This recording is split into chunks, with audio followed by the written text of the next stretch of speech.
नमस्कार विद्यार्थी मित्रांनो, आज 19 फेब्रुवारी शिवाजी महाराजांची जयंती. शिवजयंती निमित्त सर्वांना हार्दिक शुभेच्छा.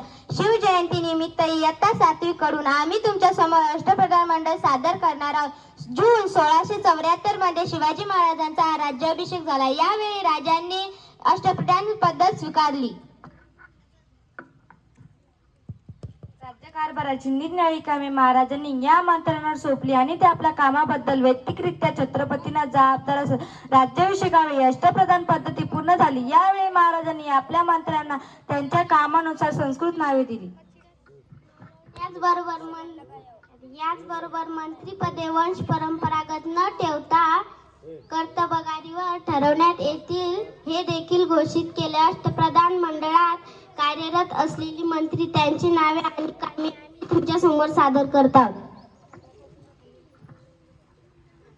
प्रधान मोरोपंत त्र्यंबक पिंगळे हे मंत्रिमंडळातील सर्वोच्च पद. महाराजांचे गौरव जरी स्वराज्याची जबाबदारी हे बघत.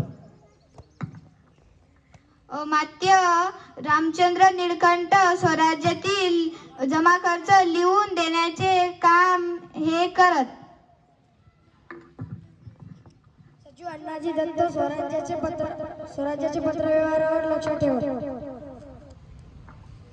मंत्री दत्तापत त्रिभुक महाराजांच्या खासगी कारभाराकडे लक्ष ठेवण्याचे काम.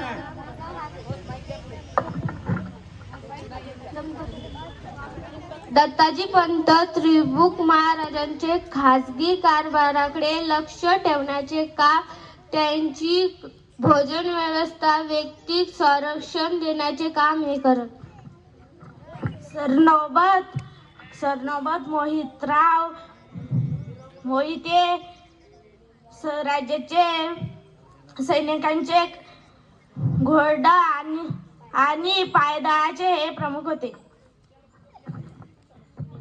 न्यायाधीश निरोजी पंतरावजी हे स्वराज्याचे न्यायाधीशाचे काम करत. पंडित रघुनाथ पंडित हे खऱ्या याचे पंडित होते. सुमंत रामचंद्र डबी त्रिंबक हे स्वराज्याचे परराष्ट्र मंत्री होते. खालील त्याचे नियोजन आणि माहिती ठेवण्याचे काम करत.